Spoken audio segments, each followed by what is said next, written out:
Welcome to The Modern Pet Retailer, where independent pet retailers come together to run better businesses, make smarter decisions, and stop leaving money on the table. Today, we're going to talk about organic online marketing. We're going to tackle social media, email marketing, Google and SEO marketing. If it's free, we want to do it. And as long as it's reaching the right audience, that's what our focus is today. And we want to also bring it all together. So, organic marketing is the channel every retailer says they don't have enough time for, but they can't afford to not have time for it these days. It's the cheapest way to reach your target audience without having to literally buy a physical billboard on the side of the road or send out mailers in the mail. It's just time consuming. So if you can build a system around it, you can eliminate those roadblocks and get to your target audience. We're not going to really talk about going viral because most of the independent pet retailers, unless you do e-commerce and do nationwide shipping, virality doesn't really help you because you want to target your local physical area and drive traffic to a brick and mortar store. So that's going to be the focus and kind of the content we're talking about and doing it on a consistent basis. So, like I said, we're going to talk about social media, blogging, email, SEO. Of any of these four things, I want you to think about what are the ones I'm not really doing right now and why is that? Because that's going to be the question we want to answer by the end of this.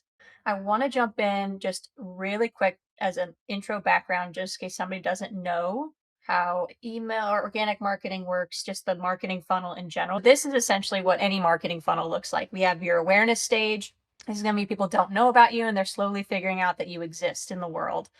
They could also be pet owners that have problems that you're looking for solutions are. And this is where they're going to kind of capture you for the first time and see if you have the solutions to their problems. You have the consideration phase.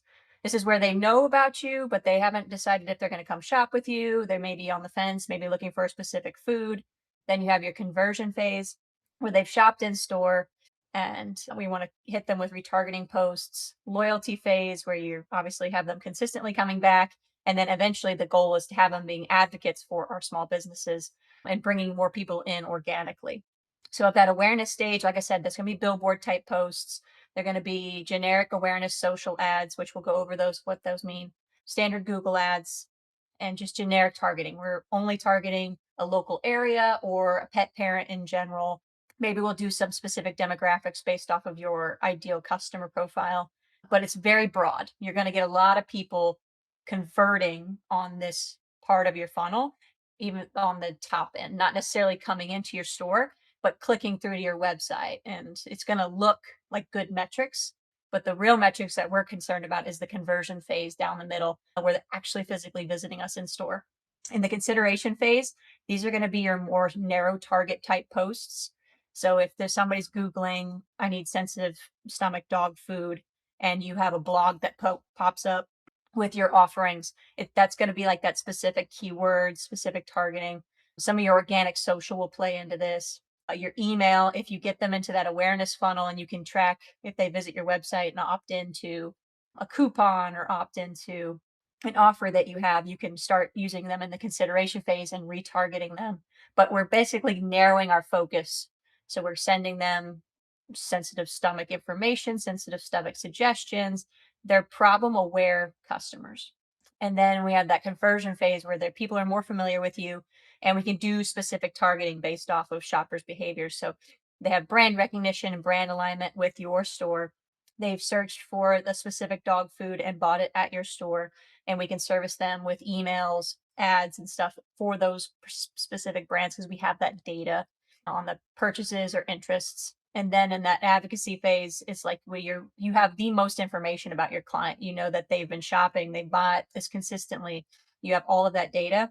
So you can do customer detailed type targeting and make this very specific and just get them to keep coming back to your store. So that's the goal. And we're going to talk about what each one of these kind of means in more depth. But I wanted to show that because sometimes people have not seen that before and I don't cover want it. to speak ahead of where you might be going, Tiff, but just as a quick heads up on this funnel is if anything leads to your website or internal links that are moving to some other parts of your content, is that it should be highly aligned. We don't want to have a post or an ad that leads to a place that's incongruent. It confuses the customer. So if you have a blog post about a health remedy, and it links to your website, it should not be to your homepage. You should have it land exactly on that product specifically, or minimally to a product page that has similar products. So we want to make sure the data we're collecting here, when you go from digital to real world, it's hard to close the data gap. So anything you can do to understand customer flow in the digital world is very useful. And then if we can close the data gap between the digital world and the store via coupons or questionnaires, stuff like that, the more we understand our own marketing. So I just wanted to throw that out there. As you're driving people through these different levels, connecting relevant content, if you have links, is super important. So now that we understand how we want to move people through to get them from awareness and into our store and as loyal customers, I want to touch on the first topic, which is going to be social media. I feel like I talk to a lot of other retailers at trade shows and they post once a week. They just can't seem to get behind it, or they post consistently for a month or two and then they get burnt out quickly because it is very exhausting generating ideas and building them out, especially if you're doing it as a one-man band. So you have to build a system, and then you probably watch YouTube. There's 50 million ways to do a social media system. You just have to figure out which one's best for you. We'll go over what ours and what fit our needs and see if that clicks for you. But being popular social media system builders, you can get a lot of information very quickly on what might work best for you. If you only have 8 hours in a week to dedicate to it, you have to build your system around that. Or if it's a few hours a day, whatever's best. Mainly, the things we're going to be talking about today that are going to be universal across those topics or those opinions, which is organization of the content and planning of the content. We want to make it as effortless as possible because, like I said before, a lot of retailers say, I just don't have time to post on social media, and you just don't have in this world. You can't afford not to. And a system will beat motivation every time. The first step of any social media plan is going to be understanding your goals. So I talked about a little bit ago, virality is rarely the case in independent pet retail unless you do nationwide shipping, because it doesn't matter if you are in Indiana and somebody in California knows about your store. They're not going to be your customer unless you can ship them some kind of product. So trying to reach a customer all over the country is essentially pointless if you cannot service them. It does solidify and validate your business on social media if you have more followers, but the goal at the end of the day is get people through your door. And that California person, if you're in Indiana, is not going to come through your door. So our first step at Braxton's was getting employees involved. And this is something super simple because they're on the floor every day. They see the cute dogs and cats that come through. They notice new products when they're received from the warehouse. They have all these little moments in the day that they can capture on your behalf. What we do is we provide a cell phone camera for them to just basically take pictures. What they have to do from there is basically they put it in a Google Drive folder where it says social media content. They will tag it or label it with the date and maybe some nuanced information about the situation. Like this is Rutabaga coming in for her spa day or something like that.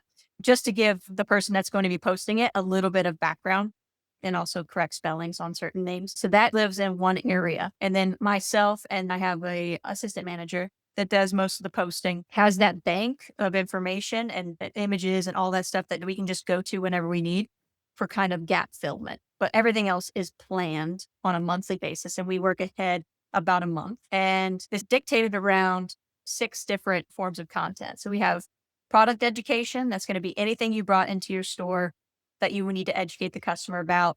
This is going to be really important on foods and supplements, any health specific type things, training aids, anything like that. You're going to want to do a lot of content around those to help sell those products. And you don't have to necessarily generate that content yourself. You can use what manufacturers may or may not have already too. But usually it's easier for brand alignment if you build something into it and you can marry it with the manufacturers. Hey, this is available at Braxton's. And then it cuts to the manufacturer's kind of demo of that product. So that's a lot of our initial content in the beginning of the month, because it seems like you get new stuff in one month and then you forecast it for the next month to show off. Any behind the scenes, a lot of our organic posts that do well is just pictures of my employees standing around looking at a person that's telling them about a pet food, just showing them that your customer, that you're engaged, you have your employees training on the latest things. That's something our customer actually cares about when they come in. They know that they can trust that we've learned about this product instead of just got it in and put it on the shelf. Just the real day-to-day and being transparent with your customers, it usually goes pretty far. You're just building that loyalty and trust. Customer and pet spotlights. That comes from that bank of the things that our employees are collecting. These usually organically do well. People love seeing other pets and people at the store and everything. Team spotlights. If you have new members, anything like that, humanizing your store, showing off what makes them special, why you wanted to hire them. Again, just bringing a human to the brand. These are all things that Petco, PetSmart, Chewy is not going to do, so that it makes you stick out from the big competitors. Promotional ones are very easy, especially if you do Astro in your store. We just generically either take Astro's little graphic, or we build out our own and show the products with a little quick picture showing the price point. That's like our first post of the month. And then educational posts, which to me is like one of the more exhausting ones to do, because you're like, all this information. It's hard to get inside the head of a customer and get on the elementary level of this and find information that they need articulated to them. So nutrition tips, seasonal advice, any common questions, any questions that staff gets in through the store, we try to make content about. But when you have these 6 different items to think about, it becomes very easy to become up with 30 posts in a month. Because if you do 4 or 5 each, you'll be at that 30. So it's just good balance between all these. And all these have a purpose. We're basically just building that rapport and customer loyalty without focusing so much on the virality of what social media is. Yeah, and I like the balance between product exposure. It shouldn't be promotion, sales. I like the balance that we have between this is who we are, this is what we see in the store every day, and then here's some products that you might be interested in. So I think the balance is really important, because we're really like your funnel. We're trying to get to the awareness level and connect with the customer on that community feel, who we are. When you live the stuff every single day, we forget that the customer is on that entry point knowledge level, and we have to bring the information to them at that. So maybe a little bit of role play is a good way to initiate the educational, either directly with the customer or having an employee relay the customer's question to you so that you can answer it at the customer intro level. It's hard to do, but worth it. And we just have to remember the customer doesn't have the 5, 10, 15, 20 years of experience that you have. They're in the door cold. And when they say, oh, Fluffy has a hot spot, we can't go on and on about nutrition. We have to, oh, this is what a hot spot is. This is typically why it's irritated. And then you bring them along the journey. So I just wanted to reinforce those 2 points that I think are a good way to think about that content build out. Yeah. And basically, if there's a point to be made, you haven't made it until you've posted about 50 times. I feel like DCM controversy was about 8 years ago, but we still get people through the door that either new pet owners or they visited the vet and they had some concerns based on what the vet said. You still have to make content around that because you still get questions in store. So that means there is a broad consumer base that has that question or gets that concern gets raised in the vet's office or whatever the case is. So even though I feel like we've probably done easily 200 posts about DCM and the concern and the science behind everything, it's like even in 2026, we still have to educate, post, keep talking about it. Sensitive skin, sensitive stomach. There's always going to be a new pet owner that hasn't seen your last post about it that you need to repost about it. So don't feel like you always have to be generating the newest, coolest content around a very stagnant topic. So this first secret to our success at Braxton's when it comes to posting, like I said, we post a month in advance and we use a software called later.com. There's plenty of scheduling software, so that's just the one we prefer because we can do cross-platform on it. But so we use that and we do 1 month ahead of time. So right now we're in close to the last week of June. So between me and my other social media person, we're working on the first week of August, essentially. July is done. We don't have to worry about July as we worked that next month ahead. So July, if we get anybody in store that we get some content that we can throw on top of it and post an extra time in the day, or if we think something will outperform, we can always move that with that later.com, which is nice. But ideally, just make sure that we're consistently posting at least once a day and staying in front of our consumers. We usually spend about 1 to 2 hours on Friday or Thursday or Friday batching content. And that's just where we're pretty much doing the 7 posts for the week we're working on at once. It makes it seem less daunting to do 7 posts at a time instead of 2 weeks at a time. And we have a mixture of video, photos, and like the kind of Canva mock-up type builds. So that's like a good mixture of what we build. You can build a content calendar, but later.com I think was like $10 a month. It's really not that expensive and it automatically posts for you.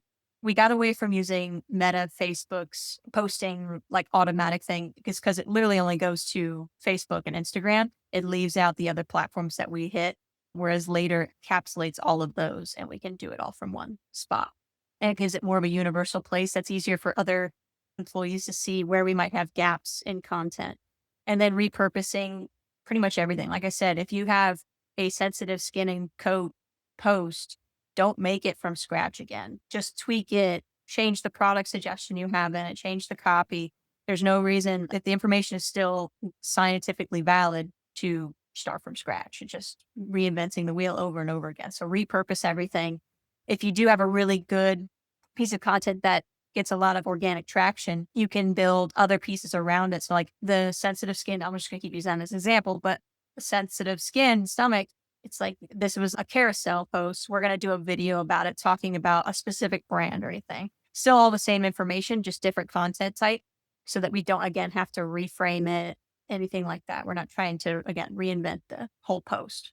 And investing in automation in general. So like I said, later.com automatically posts. ManyChat is another one we use so that if you see any post that's comment XYZ below, it's the kind of the automated thing that comments for you and send a DM. ManyChat is great. It's free. If you get the free version, you have to send up per post. So if you have the paid version, you don't have to do that. It's very automated, which is nice. But this is a great way to engage artificially with your customers because you can set what the reply is and they comment and then it comments for you and then it DMs them the information you want them to have, whether that's a shop page, a blog post, whatever you're giving them value for free or coupon, anything like that. But what you're getting is engagement on your posts and that's feeding the algorithm to say, hey, more people want to see this because people are engaging with it. So ManyChat is definitely worth what it costs. I'm not entirely sure what the monthly rate is. And then large language AI models. So like Claude, ChatGPT, we primarily use this for content ideas and then finalizing kind of the copy of a post because probably have a writing level of a third grader.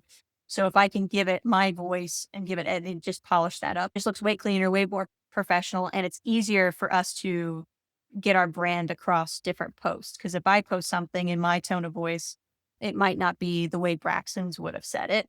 And then same thing with my other person. If she posts it in her tone of voice, again, it might not be the same way Braxton says it. So with AI models, it's a lot easier to build out personas or chatbot type things that can produce consistent tone of voice for you. Yeah. And that's a whole nother topic for about 4 or 5 of these. Yeah. And it kind of leads to my next question is, Dave, what are some of the concerns if you pass on your marketing off to either the wrong person in your store or a third party company? What are some of the things you can see go wrong with that? One of the most important concerns, and it's quite a valid concern, is that not even being a rogue actor, but when you have what you just described is the voice, right? What is the company voice? What is it that you are presenting to the world? Because this is your brand is what people believe your brand is. And they're going to believe what they see repeated. So when you hand over your social content, you're handing over the reach out to your customers. So it's super important to whether you're working with an AI to build a voice or someone in store or a third party, you have to establish what that voice is. Who are you? What are your values? What are you presenting to the world?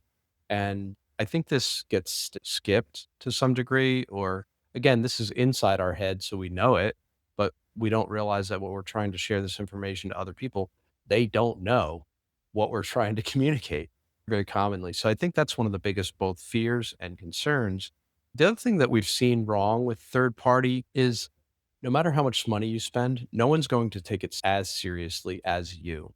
When you are one client of many, then that's all you are. You're a job to them. And we've seen, even if they're professionals and they can do the actual job better than you because they know SEO and they know the platforms to post and they know what statistics say about how often and when to drop the post. So technically they might be better than you, But the question is, are they taking your work as a client as importantly as you would? So I'm not saying don't work with third parties. I think there's really good reasoning that you might want to do that, but I would always want to learn from them and then bring as much in-house as possible. You're going to care more, your employees are going to care more, and those I think are the biggest concerns, both breaking the trust with customers by going off brand, and then how seriously are your employees or third parties treating your quote unquote account, and just doing your best to explain all of those things to whoever's going to do it in a way that they can replicate consistently. Yeah, if you do work with a third party or another employee, it's very important to train them on how to use whatever system you're using so that they're not deviating and doing their own thing. They understand what your brand needs to look like, what the content needs to look like, what it needs to sound like. It's very hard, especially when you're dealing with social media, to talk viral lingo and copying how people do posts. But most of the time, it's that shorthand, younger version of talking. You don't necessarily want that if it's going to be a representation of your brand. There are fun ways that you can marry the two together, and we found ways to do that. But you don't want a young staff member posting about a lit experience that one of your customers had in your store. Because if your target demographic is 35 to 45 or older, they might not understand what that means at all. But the social media will understand it and blow it up for you. And that's probably a Jen, very old millennial example. I like that. That's a really good point. I think too is like when you're thinking about design from the top down and your brand voice, it's also useful to have consistency. So you build brand within social. So style guide, design guide, you kind of touched on those, Tiff, with like your color palette and maybe your font palette and then your content channels. So, and it is fun to have younger people on social because they know social better.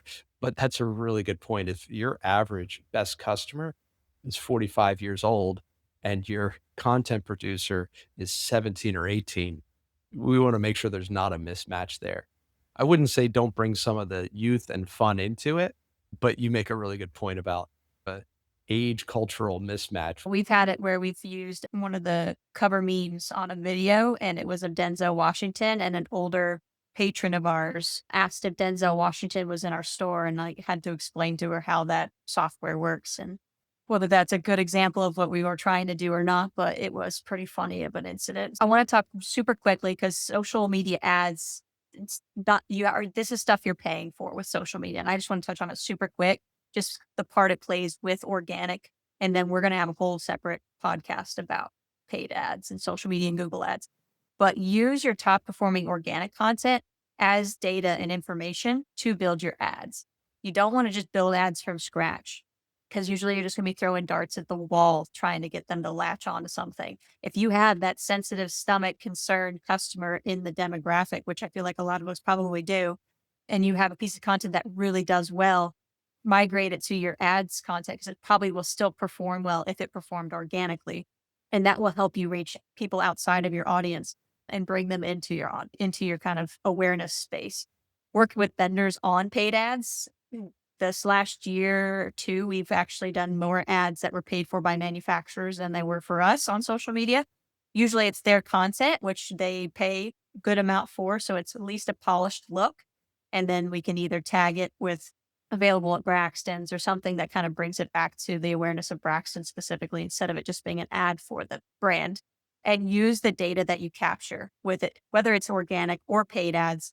If you move an organic post to a paid ad and you collect 100 emails, you need to be retargeting those people with that information. And that, since you know that's what they clicked on, you don't want to hit them with some kind of grooming ad or something. You want to hit them with what they actually clicked on, the sensitivity kind of content, so that you're just making the right decision. You're getting in front of it more and more.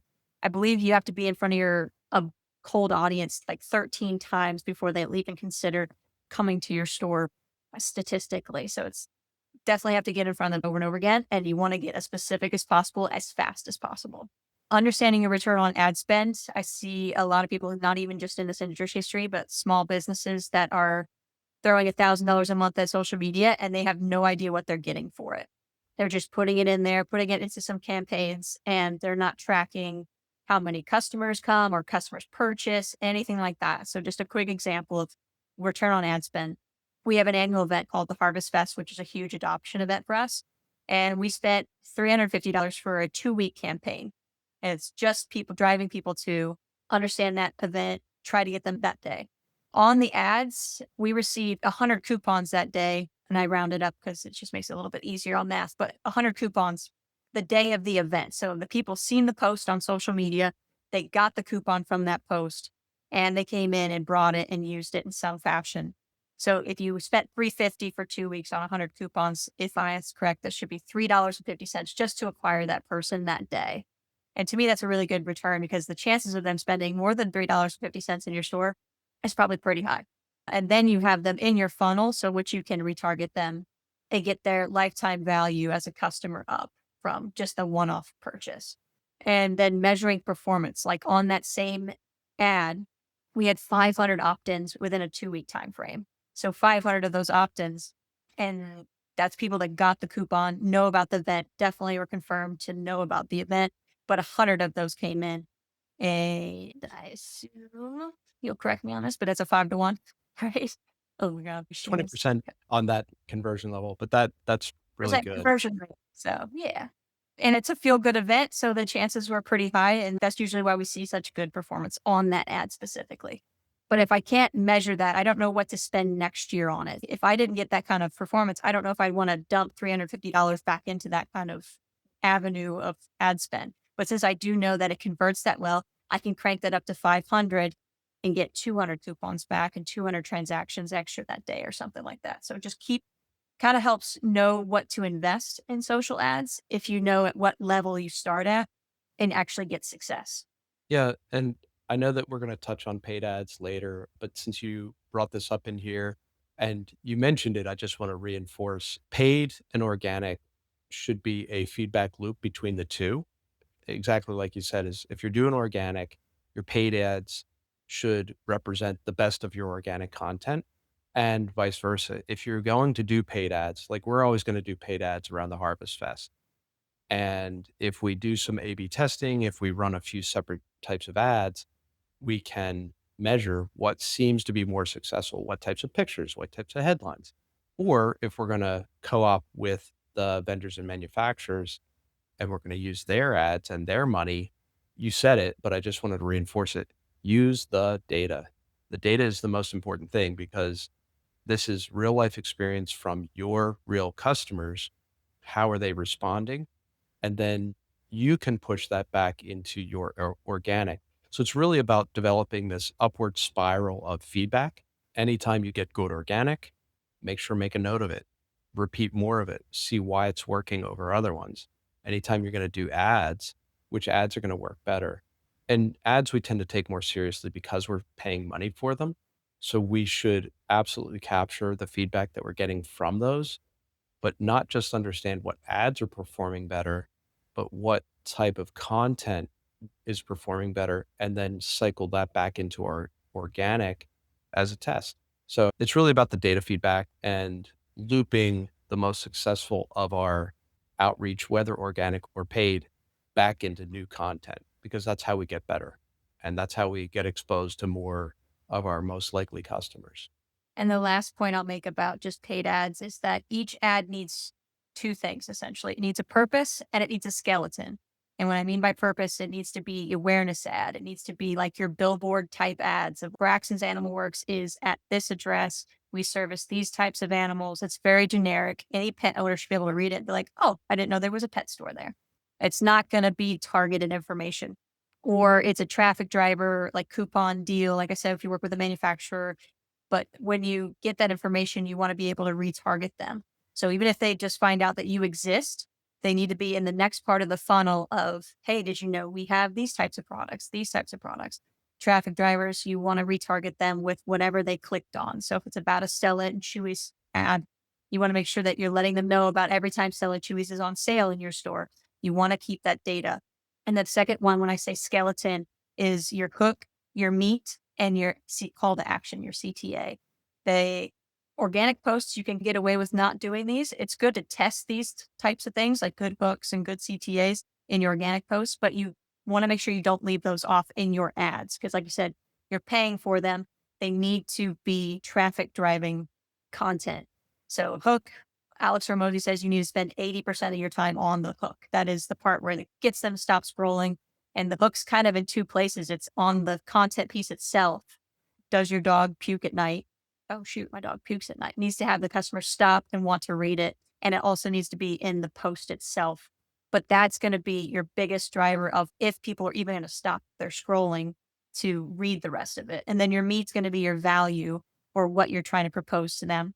And your call to action is the step you want them to take next. Because if you tell a consumer, I have a product that can solve your problems, unless you literally say, if you come in during X time, we can give it to you at a discount. Or if you come in today, we can talk about it.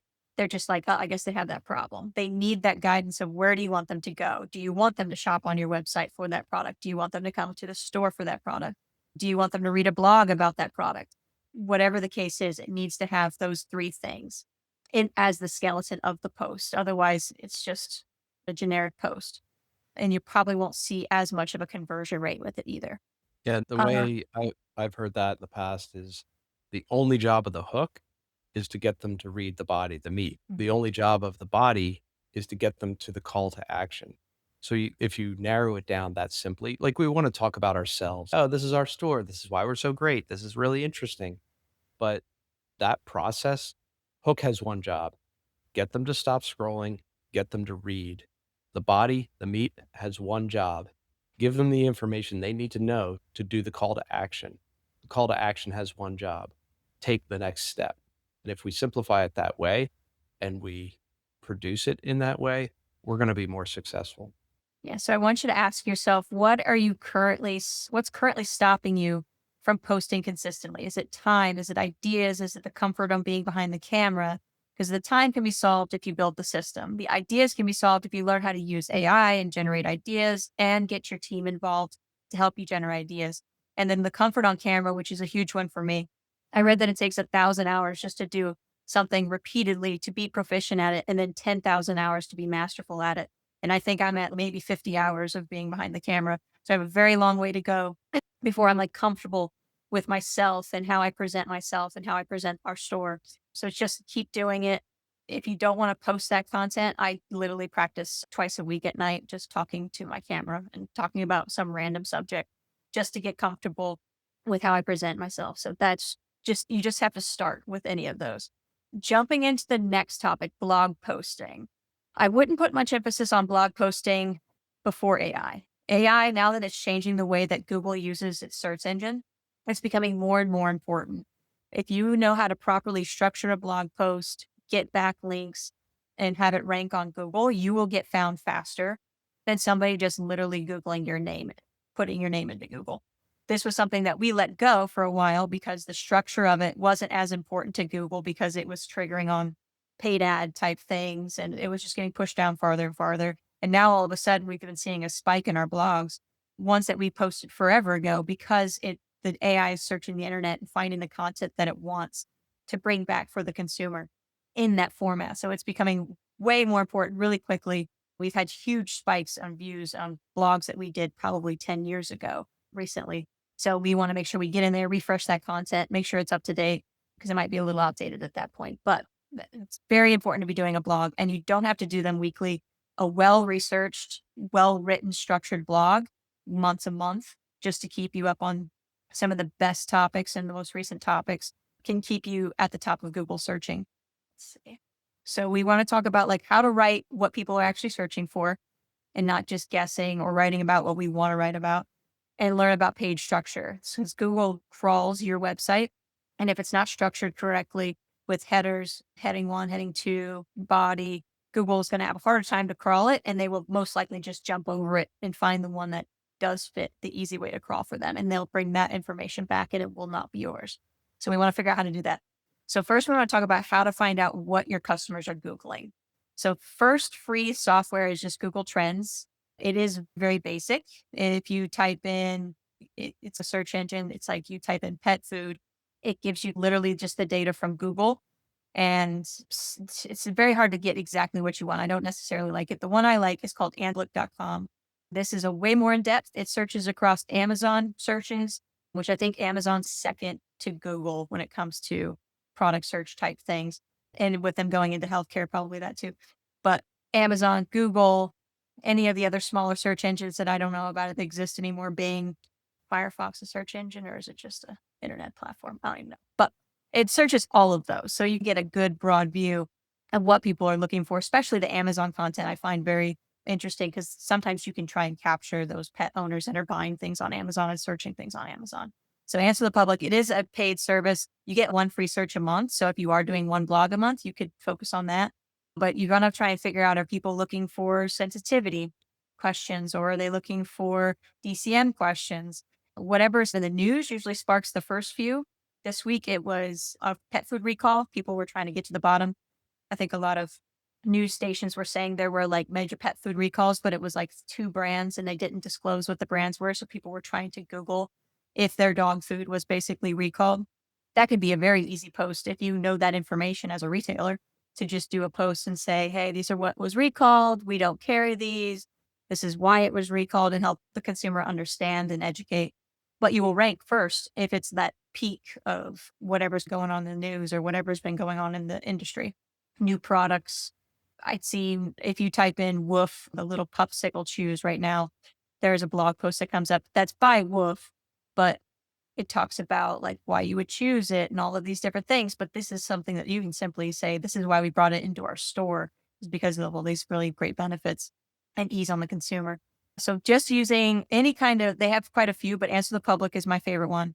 Google Trends is free, just a little generic and only specific to Google, which is probably what 90% of customers use, if I had to guess. I like Answer the Public too because it does a breakdown on the specifics of the way or the various ways that people are doing the search query. What's their specific language? What's the phrasing that they're using? What are the words that they're using? And it might not match. Again, if you've been in business for a while, you might have a very clear understanding of the product or the question, but it's not how most people ask. So using a product like Answer the Public gives you many different options of what they're seeing the searches across Google, across Amazon, and you should be precise in the language that customers use. So Mhm. that way you're going to show up more, and that way you're going to answer the question that they're actually asking in the way that they're asking it. So Answer the Public definitely is a very useful tool that way. Yeah. And SEMrush is another one I believe that is pretty, and they both of those softwares have like SEO type help and blogs that you can read. So there's other value in those websites just other than this, but definitely go check those out. And then the other way you can know what people are asking is literally what are your retail staff getting asked in the store? We had a customer the other day that came in. She said her cat's fur was looking a little frumpy and stagnant in the back, and we couldn't figure out from the pictures what was going on. And I had learned that day about garlic fur that I didn't know was a thing. The cat had put on weight and wasn't able to clean their backside the way they used to. So the fur had gotten matted and yucky. And it represented as like a garlic shape. I don't know why it's called garlic fur, but you best bet we're going to be doing a blog about that just because it's a unique topic. I don't know if people have covered it in depth, but we've had a blog that was probably 15 years old. It was about how cats stick their tongue out halfway. And it's our highest converting blog. It's just so funny. And it's just an education post on talking about why cats have their tongues out sometimes. So stuff like that. Any questions you get in the store that you can write about and that might have scientific evidence to support whatever your point of view is, anything like that, you can use as posts. Let's see. So I'll touch on this very quickly because I did go over time on the other thing. Writing with AI. AI works so much better the more input you give it. So if you just say, write a post about sensitive dogs that have sensitive skin and stomachs, it's going to pull whatever generic content and usually the best performing content, which might be by companies you don't necessarily agree with their perspective, and bring it back and write it in its own voice. So you need to build personas that are based on your brand voice and that have very specific jobs. We use Claude currently. I have literally a blog writer and it knows exactly how I want it structured. It knows it needs to be in the heading, the proper syntax for heading to, all that, so that it's SEO friendly for Google to crawl. It knows keywords that need to be dropped on a regular basis. It knows we need to provide supporting links to our internal website, which we'll get to. But it does all of that work for me. All I need to give it is a little bit more of what I want to actually talk about. So if I want to talk about sensitive skin and stomach, I need to give it my point of view on the topic, any supporting data I have, so I can give it direct links that I want it to use, and then any product suggestions that I want specifically that's to our store. The more you can give it, the closer it's going to get to sounding like you're actually writing it. And it's not using some generic AI phrases, which I'm sure some of you probably are familiar with, because I feel like most people are not doing this when it comes to just generating content with AI. I feel like it's just, if you have that tool, everybody's going to use it, but you want to use it to sound as authentic as possible. Yeah. So Google currently, it helps with ranking with those blog posts with the question and answer type thing. As quick as you can answer the question that you're writing about, you want to do towards the top. And then also listicle type content. It wants to bring back easy to read information for the consumer. So if you're saying, what are 5 things that might cause a sensitive stomach, bullet those, because it's going to be literally those two kind of together and married together. It's going to be the question, the answer, the bullet points to what the answer is, to help generate it back to the Google AI. And then finally, about SEO with posts is you want to have as many, at least 2 backlinks and 2 internal links in one post at one time. So backlinks are going to be other businesses, and you want to share the content back and forth. But those are things that have to be updated on a regular basis. So if your partner changes their website in any way and they change the URL, you have to go back and fix those broken links. And then internal are going to be to other blog posts that you've done, or to like shop pages. So if you're suggesting a product on there and you do e-commerce or local delivery and have a web page where you can show them the product, you want to make sure that it's linked there. Again, these are all just good house cleaning structure that makes it easy for Google to crawl and validate the information on the page as fast as possible. And like I said, you don't need to publish constantly. One well-researched, genuine blog a month will keep you at the top of the page and the top of customers' minds and what they're searching, as long as you're writing about the right things, writing about things that people are actually looking for. So when we look at the way people use the internet and specifically search, we have to understand like, Google's the most known and most used search engine in the world, at least in the US. And if you understand, Google believes that its job, aside from selling ads, is to deliver the most useful response based on the customer's question. So they build their magic algorithm, and you go to Google and you throw a question in there, it wants to make sure that you're satisfied with the response. So if we understand that, and then we basically go over what we've been talking today is know what your customer's asking and go to understand Google's rules. They want the answer delivered to the customer that is clear, it answers the question, and it's easy to read. So Tiff has said all these things, but from the perspective, if you understand Google's job, we can present our material so that can do its job better with our content. So we get in front of more customers when they go to Google for the answer. So that's just like Google has a job. It wants to deliver good search results. That's why we want to obey Google's rules so that we fit into that and we get delivered to the customer. So the next phase of this kind of organic posting and marketing is going to be email marketing and managing our CRM, our customer resource management. So we use high level for our CRM. Some of your POS systems might have a CRM built in that you can email from directly or anything. Use what you got. If you don't have anything, definitely research before you do. So like a constant contact, MailChimp, some kind of email servicing thing. Important not to email directly from your work email.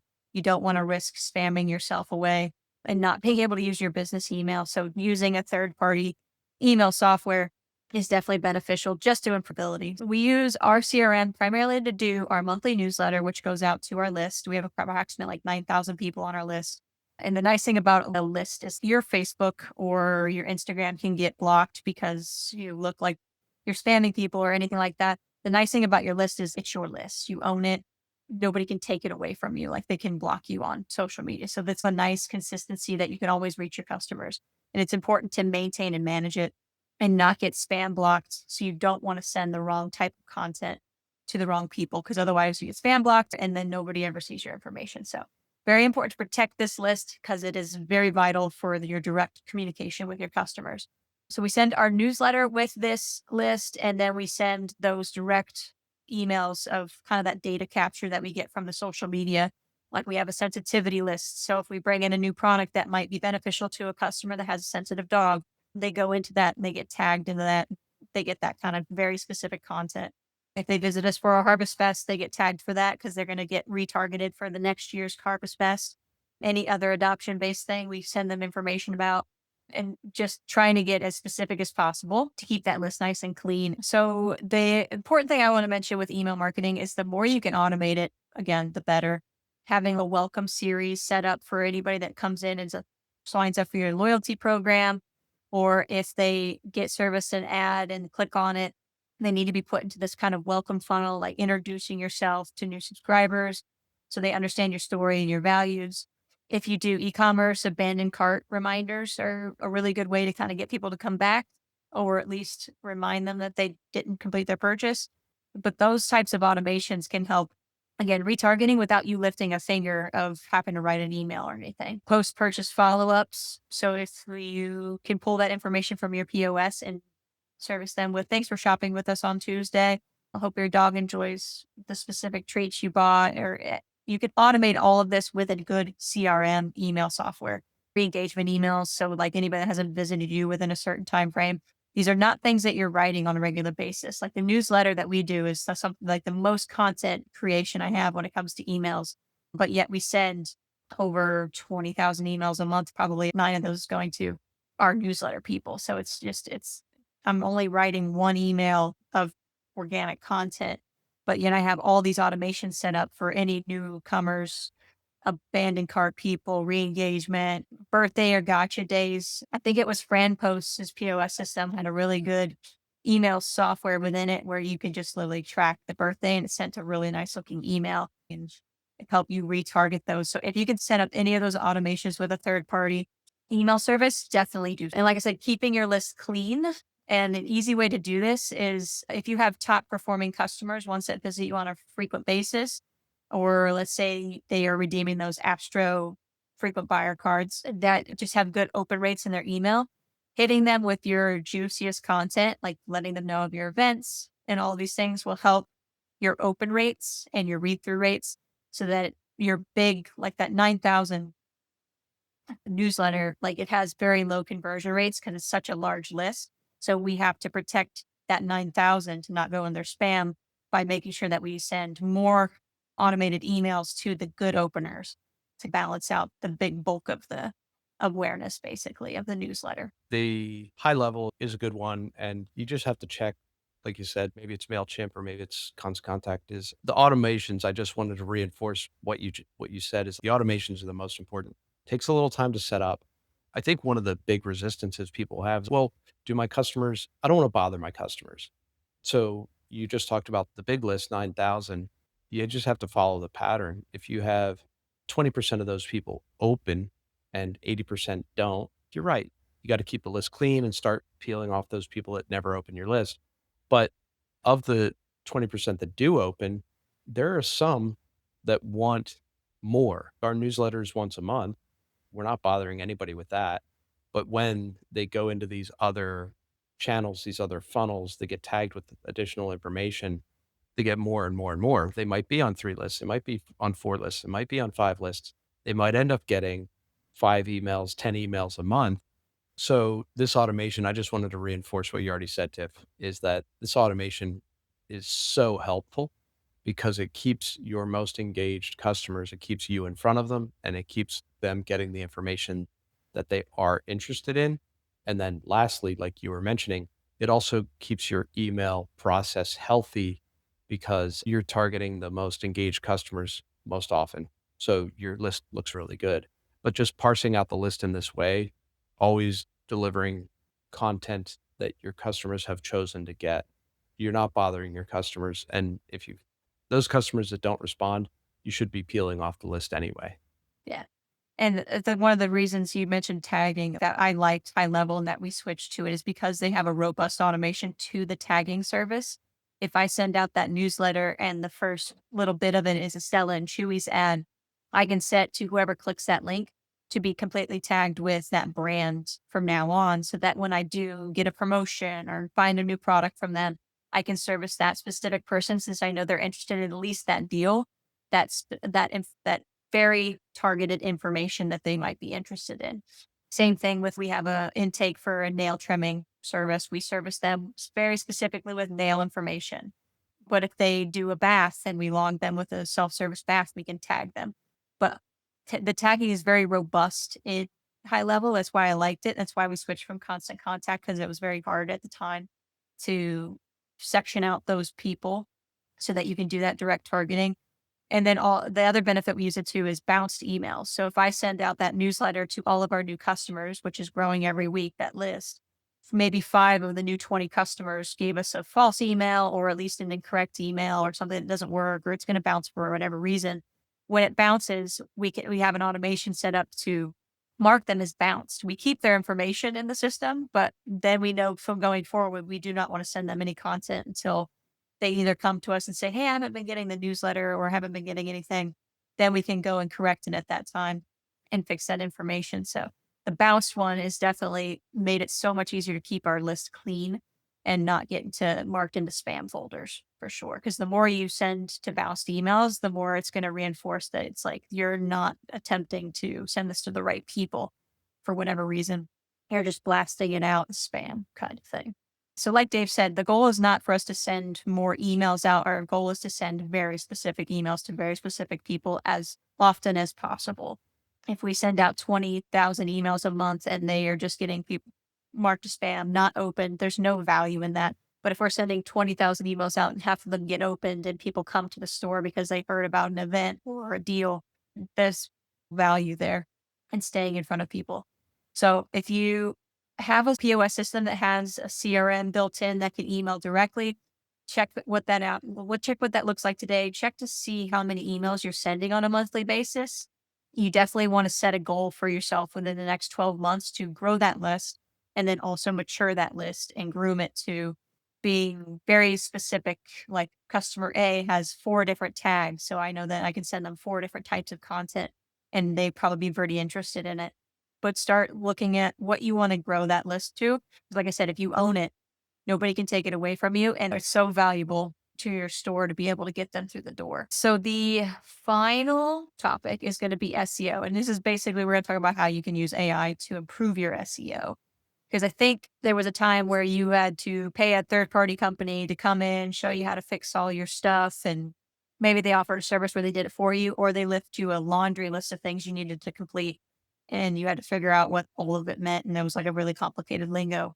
The nice thing is you can just basically use any large language model AI that you have, give it your URL and ask it basically how it would improve it and just use that. I'm not sure about ChatGPT, but Claude will walk you through if you have a header out of place or a backlink incorrect, what page it is, how to fix it, where to go to fix it, all of the very specific details. And it walks you through step by step, which I love. Doing a monthly cleanup if you post consistently. And then also the way the landscape's changing with how AI is reading pages and everything, just keeping it on a monthly basis, even if you don't post that monthly blog or weekly blog, is good because it's constantly changing now. If you want to stay on top of it, ask AI what it's looking for, basically. And it can be as simple as that. You want to have it look at your Google business profile page to make sure it's fully filled out and accurate and updated. This is the easiest, highest leverage thing and overlooked for SEO purposes. Your reviews, making sure that you're responding to your reviews. I have literally the AI write our reviews because there's a way that Google shows and prioritizes the ones towards the top for you based on keywords. So you can use that. You can also ask it, what is my website missing? Sometimes it's the page structure of the home page. It would do really well if you list your reviews here or gives you helpful tips. But it feels like almost a cheat to be able to ask AI what it's looking for and not have to pay other than outside the monthly payment for that. Also with the AI image file names, meta descriptions, the things that you don't necessarily see on a web page, but that are tracked, schema, all of that, AI can help you fix. Another good one is using AI to generate like an FAQ section on your page. Again, this could be like the little sub snippets of some of the blogs you're writing. So if it is like my dog has sensitive stomach, what product would you recommend? The quick little blurb and then the link to the blog. That way they can read more if they want. They get their answer, but they read more quickly. So FAQs report back to Google pretty quickly. And then you definitely want to avoid AI producing mass pages. Again, it's just thin keywords.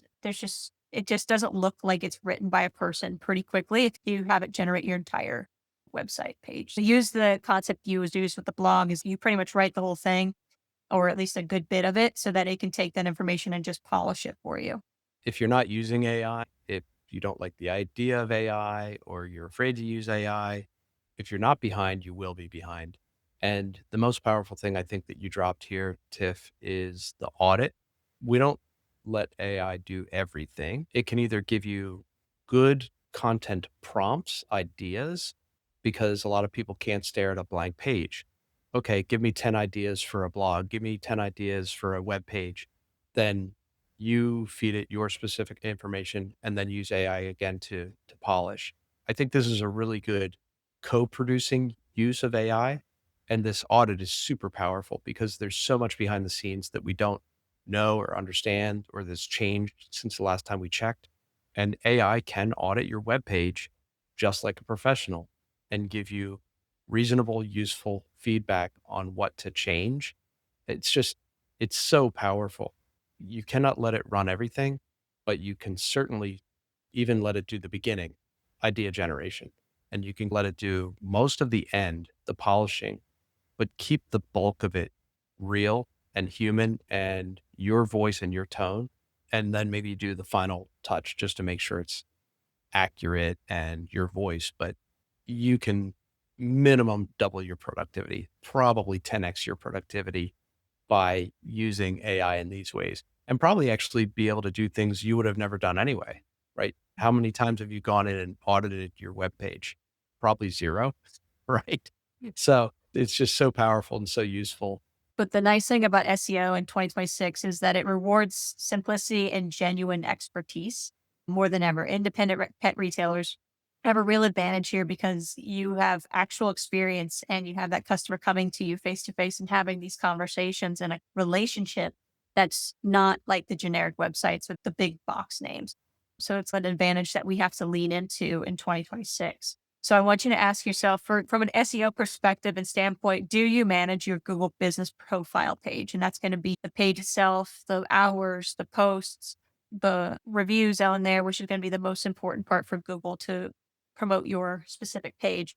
Because this is the easiest thing to update. And it's also the easiest thing to get the highest leverage on Google first. Marketing checklist, since we've talked about everything now, is do you have a repeatable system that you can capture social content? Do you have an organization method for that capturing? Is there a question your customers ask constantly that you could turn into a blog post and basically help promote that answer? Do you have at least one automated email flow? And I feel like I would start with the welcome email. So any new customer loyalty program signups, having an email automation for that. We have a 3-tiered automation. So it's like the welcome, the follow-up within a certain amount of time frame, and then the last follow-up. And then they're just in our basic funnel. But that's 3 emails to one customer that I don't have to think about. It just automatically goes out. And I would start with that one because it's probably the easiest one to start since you probably do capture email at the point of sale. And that is your Google Business Profile, complete, accurate, and updated. These 4 things is what I would start with immediately, is building that repeatable system, answering questions from your customers, building an email automation, and the Google Business Profile completed. That's where you're going to find the most leverage immediately around organic marketing. None of these 4 channels require you to become a marketer overnight. I've been working on it for at least 5 years, it feels like. So definitely not even close, but it all requires a system and consistency and a willingness to let AI handle the repetitive tasks and things that just take energy out of yourself that you don't want to do. If you're a creative person, you don't have to leave that up to AI. You can have that do the part that you don't want to do, which may be the data side of it and understanding the metrics of the people that opt into your stuff. So just don't offload the things you don't want to offload. Just offload the stuff you do. And then once you start with the having it do some tasks, it's very contagious to have it creep into the rest of your process. You'll be like, if I have it do this, then it can literally do this and this. But just you can't avoid AI. But if you're that person that wants to protect the creative side of things and still do that creative, you can do that. But I would definitely use it in some way, shape, or form in your content process. So this week, I want you to pick one of these 4 channels, the one that you're probably doing the least, and take one small action, whether it's setting up that email automation or just filling out your hours on Google Business Profile, writing down a question that you got in the store to make into a blog post. But try to get something in the works. And ideally, the highest point of leverage will be the thing that you're working on the least, and you'll see success on faster than if you've been working on your Facebook and your Instagram growth for years. It's very hard to see huge jumps in growth over those. But if you haven't touched your email list in a couple months, you'll get the most rate of return if you just send out an email automation to some customers that haven't seen you in a while and get some of them back in the store. So do at least one thing and make that the thing be something very high leverage for your business. So next week, we're going to be talking about lead capture and how to understand different ways that you can get people through the door and reciprocity so that people come to your door and you have already provided them value, whether before you even sell them anything, and understanding your leads and how to market to them. So that's what we talk about next week. Thank you again, Dave, for joining me, and we'll see you guys then.